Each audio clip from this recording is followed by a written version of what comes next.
কিরে, একাই যাচ্ছিস?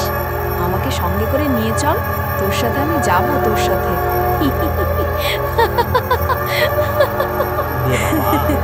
এই তো শাকচুন্নিটা, আমি পালাই রে।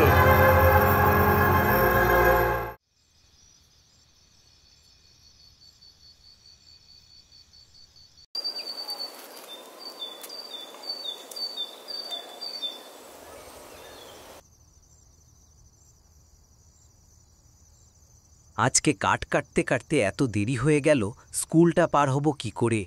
সবাই বলে ওখানে নাকি একটা শাকচুন্নি থাকে। এই কাঠুরে, কোথায় যাচ্ছিস? এদিকে আয়। কে ডাকছে আমায়? কাউকে তো দেখতে পাচ্ছি না। আমি ডাকছি, এদিকে সামনে দেখ। ওরে ওরে বাবা, এই তো সেই শাকচুন্নিটা। কি ভয়ঙ্কর!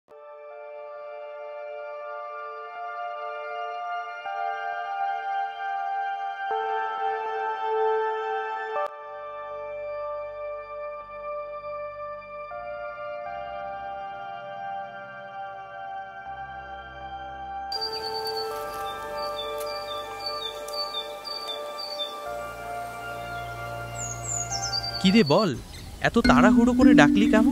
কালকে রাতে রমেশ কাকা, আরে যে কাঠ কাটতে যায় জঙ্গলের দিকে, কাঠুরে রমেশ কাকা, সে আবার সেই স্কুলের শাকচুন্নিটাকে দেখতে পেয়েছে। তোকে আমি আগেও বলেছি, এখনো বলছি, ওসব মিথ্যে কথা। শাকচুন্নি বলে কিচ্ছু হয় না। আরে হয়, রমেশ কাকার বাড়ির সামনে অনেক ভিড়। বিশ্বাস না হয় চলো, দেখে আসবি। আচ্ছা চল, তাহলে দেখে আসি।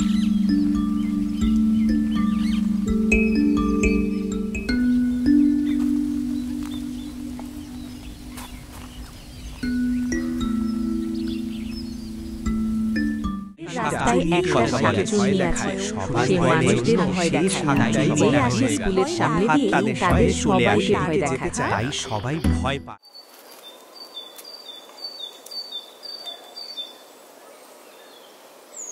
দেখলি তো রমেশ কাকার বাড়ির সামনে কত ভিড়? তোকে বললাম, তুই বিশ্বাস করছিস না। আমার তো এখনো বিশ্বাস হচ্ছে না। আমার মনে হয় রমেশ কাকা মিথ্যে কথা বলছে। তাহলে কি করলে তোর বিশ্বাস হবে? আমরা দুজনে মিলে আজকে রাতে ওই স্কুলের কাছে যাব দেখতে সত্যি কি মিথ্যে। আচ্ছা ঠিক আছে, তাহলে যাব। বললাম একটু তাড়াতাড়ি আসার জন্য, তুই তাও দেরি করে দিলি। শাকচুনিটাকে দেখতে পাবো তো না চলে যাবে? এত দেরি হয়ে গেল।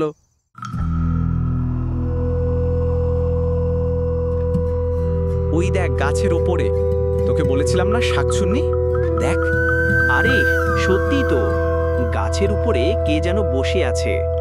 আমাকে দেখে সবাই ভয় করে, এই দিকে কেউ আসতে চায় না। আর তোরা এখানে আমাকে খুঁজতে এসেছিস?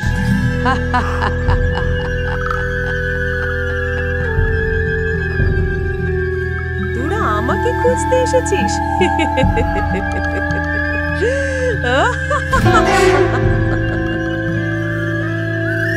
কিরে, আর শাকচুন্নি দেখতে আসবি?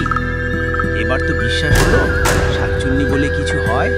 আরে বিশ্বাস হয়েছে, অনেক বিশ্বাস হয়েছে। এবার পালা এখান থেকে।